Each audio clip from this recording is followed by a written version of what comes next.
ระพุทธเจ้าสอนให้หาทรัพย์มาได้โดยชอบธรรมไม่เบียดเบียนไม่คดโกง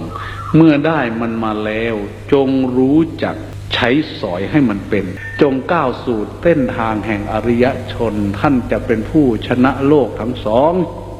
หลังจากนั้นยังสอนวิธีใช้อีกได้มาแล้วพึงใช้สอยอย่างนี้เลี้ยงตนเองให้อยู่เป็นสุขสุขีอัตนังปริหารตุเลี้ยงบุตรภรรยาสามีทาสกรรมกรลูกจ้างที่มาอยู่ด้วยให้เขาอิ่มหนำสำราญใช้แรงกายเขาให้อยู่เป็นสุขหลังจากนั้นสอนให้รู้จักเสียภาษีแก่ประเทศชาติเสียภาษีพดุงรัฐบำรุงและแว่นแคว้นจะได้อยู่ด้วยกันคนจนจะได้มีส่วนได้รับต่อมาญาติพี่สงเคราะห์ญาติพี่น้องในเด้อคู่ทุกผู้ยากหันหน้าใส่กันยิบยืนถือโยนบายสตีนใส่มือให้